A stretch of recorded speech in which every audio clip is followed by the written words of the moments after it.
Perhatikan contoh satu. Yuk, ini langsung contoh ini, contoh khotbah ya, contoh membuat khotbah biografi. Ini tentang kehidupan Yusuf. Ya, Yusuf. Saudara tahu memang Yusuf ya. Langkah yang pertama itu adalah menemukan data tentang Yusuf. Menemukan data tentang Yusuf. Pertama data itu adalah berhubungan dengan namanya. Namanya adalah Yusuf. Ya. Baru arti namanya. Apa arti namanya? Arti namanya Yahweh menambahkan. Itu ya, menambahkan. Oke. Latar belakang yang pertama lihat dari keluarga. Siapa ayahnya? Yakub. Siapa ibunya? Rahel. Ya, perhatikan. Ibu meninggal saat melahirkan adiknya. Satu-saranya membencinya, membuangnya ke dalam sumur dan menjualnya sebagai budak. Nah, ini latar belakang. Ya, latar belakang. Coba kita lihat lagi latar belakangnya.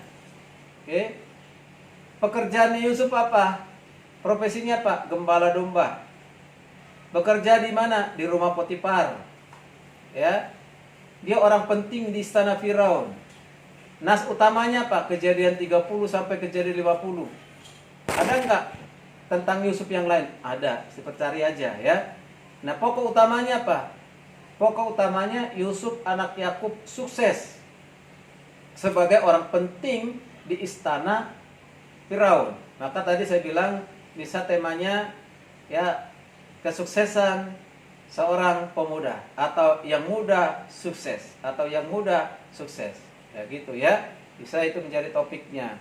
Kemudian langkah kedua, menemukan struktur tentang Yusuf. Nama tokohnya Yusuf anak Yakub. Nasnya tadi kejadian 30 sampai 50. Lalu kita perhatikan dari semua kitab ini pasal 37 intinya apa tentang Yusuf? Yusuf dalam keluarga. Jadi kalau bicara tentang keluarganya berarti dia ada di pasal 37 kejadian. Oke. Kemudian lanjut ke pasal yang ke-39. Nah, ini udah berubah. Dia sudah ada, bukan lagi dia ada di tengah-tengah rumahnya, tapi ada Yusuf di rumah Potifar. Ya, Potifar. Kemudian kejadian 40, Yusuf di penjara. Kejadian 50, Yusuf di istana. Nah, inilah yang disebut dengan menemukan struktur. Ya, menemukan struktur tentang Yusuf itu. Oke. Rumusan ide khotbah. Ya, rumusan ide khotbah. Ide khotbahnya di sini awal dari kehidupan Yusuf. Oke. Itu adalah idenya, ide kitabnya, ide kitab. Kemudian tujuannya adalah supaya jemaat mengerti dasar kehidupan Yusuf sehingga terdorong untuk mengikuti keteladanan atau hidupnya Yusuf yang sukses itu. Tuh ya, supaya terdorong jemaat, tujuannya supaya jemaat terdorong ya mengikuti keteladanan atau hidupnya Yusuf yang sukses. Tuh ya. Mungkin ini bisa ke pemuda mungkin ya. Kemudian kebutuhannya apa? Mahasiswa yang menuntut ilmu yang ingin mencapai kesuksesan dalam mencapai cita-cita. Kalau khotbah kita di depan mahasiswa. Kalau khotbahnya di depan mahasiswa, maka ini kebutuhannya supaya mahasiswa belajar dari Yusuf yang masih muda, berhasil. Tuh ya. Karena sekarang ini banyak anak muda gagal kuliah. Mengapa? Udah dilarang tidak boleh pacaran, tetap aja pacaran. Tuh ya. Jangan dulu pacaran, dia pacaran gitu ya. Nah, dia bilang mana tahan pak, ya kan? Cinta itu nggak bisa ditahan, cinta itu nggak bisa dibatasi, bebas dong. Nah, akhirnya banyak orang gagal di situ, ya karena nggak melihara hidup kekudusan. Contohnya kita belajar dari Yusuf. Perenungannya apa? Perenungannya apa yang akan saya khotbahkan? Apa yang akan diteladani oleh seorang pengkhotbah? Apa yang harus saya katakan kepada jemaat? Maka muncullah tema khotbah. Tema khotbahnya apa? Fondasi kehidupan yang sukses. Fondasi kehidupan yang sukses. Ini kan udah masuk tema, tinggal pokok besarnya. Apa pokok besarnya ya? Nah. Jadi masuk ke pokok besar. Ya, pokok besar. Ya, pokok besar penjelasannya. Dia seorang pengembala domba. Dia dikasihi bapaknya. Dia bermimpi, dia melakukan perintah bapaknya. Nah, itu udah masuk ke situ di ayat itu ya. Lanjut. Ya, oke. Nah, ini kalian sudah harus latihan membuat khotbah tentang tokoh. Jadi ini saya buat di sini Nikodemus. Nikodemus, tapi kalian kan bebas untuk memilih. Oke, materi untuk biografi tidak banyak, hanya sedikit. Kalian bisa bertanya, silakan diskusi. Sebelum kita tutup.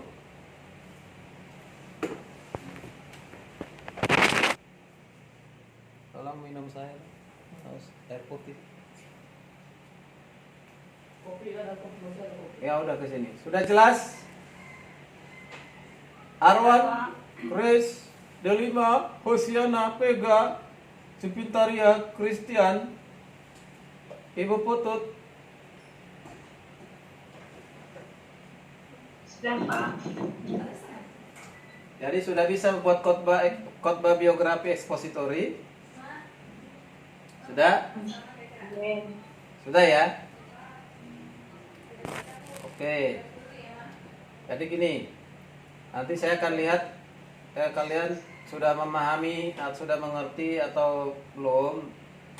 Kalau kalian sudah berhasil membuat satu khotbah biografi, ya, biografi. Oke, saya tidak tentukan tokohnya siapa. Kalian sendiri yang memilih. Oke, kalian sendiri memilih, lalu WA ke saya, Pak, ya, tokoh untuk khotbah saya biografi A, B, gitu. Oke ya. Oke.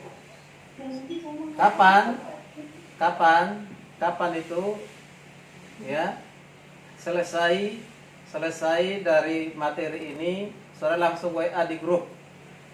Saya Elfrida. Saya tokoh Alkitabnya Deborah misalnya, ya. Oke. Kayak nanti kalau sudah misalnya saya lihat banyak yang sama, tidak boleh, dari harusnya nanti harus diubah gitu ya. Oke. Jelas?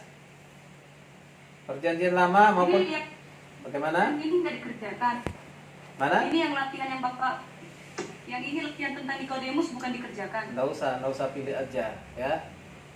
Oke, pilih saja. Nanti kalau Nikodemus, kalian kalau mau pilih Nikodemus ya silakan ya. Silakan, boleh. Apa yang mau kita lihat dari Nikodemus ya? Nah, ini hanya untuk latihan aja tadinya ini ya, untuk latihan. Jadi kerjakan saja. Misalnya gini, ini ada 2 orang sudah gagal ya, jadi kasih tahu, nggak boleh lagi itu. Oni sama si siapa itu? Aduh, yang tinggi besar siapa? Harapan. Kasih tahu udah gagal. Mereka nggak praktek khotbah. Berapa kali saya bilang kalau kalian nggak bisa, kirim lewat WA, tapi nggak dikirim-kirim juga. Udah berapa kali nggak ikut ya di Pak, online. Pak, si Harapan katanya sampai sekarang masih belum mengerti sama sekali Pak tentang membuat tema. Ya itulah. Di kelas dia diam-diam aja. Ya, kenapa kalian bisa dia nggak bisa? Padahal sama-sama duduk, sama-sama belajar, sama-sama punya kuping, punya telinga. Nah, kan gitu.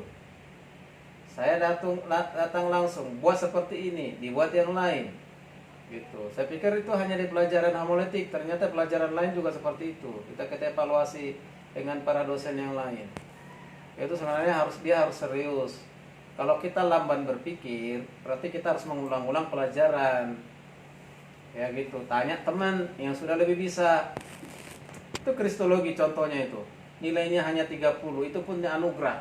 Nggak satu pun ada benarnya. Ya, itu anak sekolah minggu aja bisa jawab seperti itu.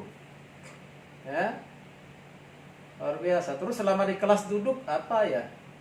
Nah gitu. Apa yang dia pelajari?